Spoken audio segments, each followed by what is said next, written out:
Icera rĩa minista wa ũgitĩri wa thĩinĩ Kipchumba Murkomen gĩcigo-inĩ kĩa Mount Kenya rĩrĩkĩrĩire kaunti-inĩ ya Kirinyaga kũrĩa okĩrĩire ateti arĩa maratumũra ngayĩ bũrũri-inĩ. Murkomen nĩokĩrĩire atongoria kĩama-inĩ kĩa DCP kumana na ngayĩ cia mũthĩ wa ira kuma kĩharo-inĩ kĩa ndege kĩa Jomo Kenyatta, akiuga atongoria nĩo mararehe mbara na gũcoka gũkuithia thirikari mũrigo ũyũ. So unfortunately, as a result of the absence of that notification yesterday, the police were not aware about what was going to happen, which route, what place.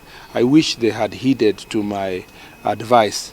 The reason why by the police is not because it's not that the police so that the police can give you the right to hold meetings. No, it's just for the police to provide security and to give right security advice to the citizens of Kenya. Had we sat down and cooperated with the police officers, I don't think the situation would have happened yesterday in the manner in which it did, because the police would have taken prior notice of what's happening, provided clear the routes, and provide also advice. Murkomen ongereire atĩ atongoria kĩama-inĩ gĩkĩ kĩa DCP matiraheanĩte notithi ya gũtabania mũcemanio kũrĩ honge cia ũgitĩri, gũkũ agĩũkĩrĩra mĩario ya mũnini wa mũtongoria wa kĩama gĩkĩ Cleophas Malala ya matiagĩrĩire kũhoya rũtha gũtabania mũcemanio wao. We don't advise only people who are in government. We advise also every citizen, including those in opposition, on the best thing to do security-wise as they carry out their security activities. I insist, for avoidance of doubt, that anybody who wants to have a public event, it is important to notify the police and to cooperate with the police officers.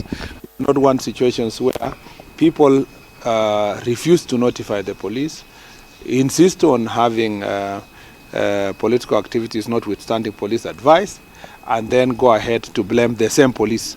Yet prior to that they were saying they don't need the police.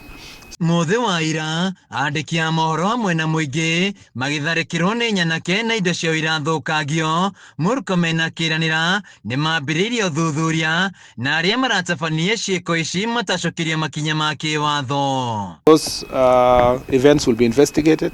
Anybody will be found culpable, regardless of their political standing, will be held accountable. Anybody who organized for people to be stoned, journalists who were hurt, we will take a very stern action against any person who is involved. Rĩu mĩcemanio-inĩ ya kĩũteti thirikari ĩgũkorwo ĩkĩgacĩrithia ũgitĩri, kũng'ethanĩra na nyanake iria irarehwo na itanya rĩa kũrehe mbara na ũthũkangia wa indo.